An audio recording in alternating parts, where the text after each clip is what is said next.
right, we had a marathon meeting tonight, almost Yes. 3.5 hours.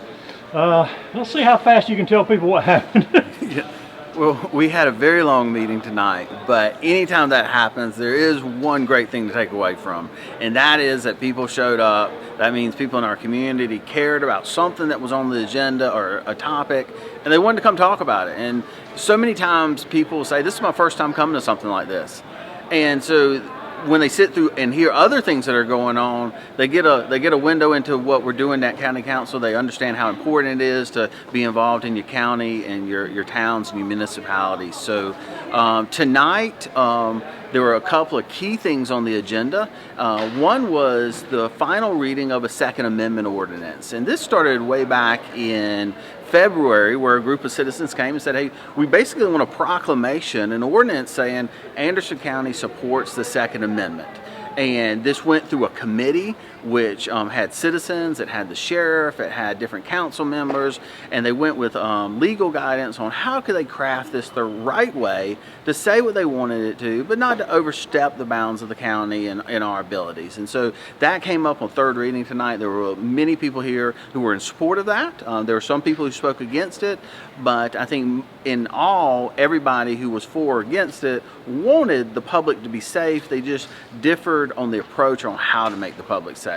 So that was a good thing that went on through. We had a couple of economic development items, and that's always encouraging. So as we're talking about all these issues, we always want to make sure that we're facilitating an environment that brings more jobs to Anderson and gives people opportunity across the board. And so that was a positive thing. We went through a series of rezonings, and rezonings is always a hot topic.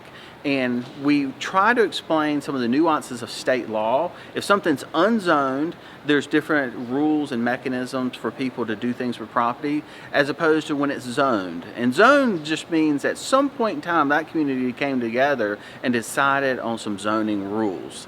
That doesn't lock it in forever. But if somebody wants to do something different in a zoned area after those rules have been established, they have to come before council. And so many times it's not very controversial. It's somebody wants to do a little bit something different with agriculture or a different building.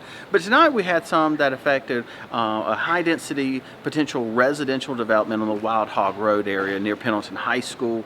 And so a lot of residents enjoy a farm community out there, a rural way of life out past Pendleton High School. And this was going to bring more houses. Now, it was coming for a good reason because there's more jobs and it's a growing area, but people differed on the amount of houses and the density of houses. So what council did tonight, and it's done this in the past, nothing like this passes unless it's voted on 3 times in 3 separate meetings.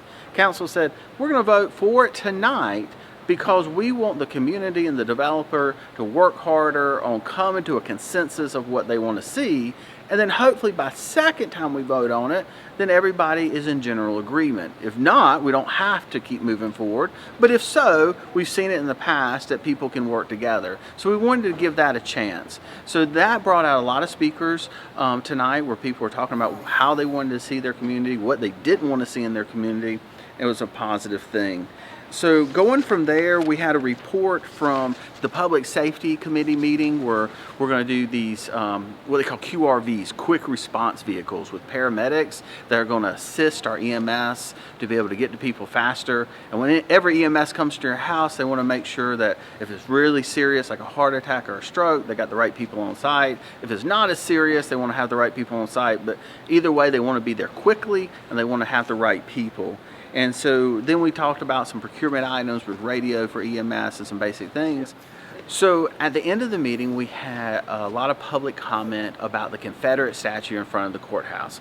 Many people wanted to keep it up, but then a lot of people wanted to take it down. People talked about different views of the Civil War. People talked, there was consensus that slavery was bad, but people talked about different reasons for the Civil War and what that monument meant to them.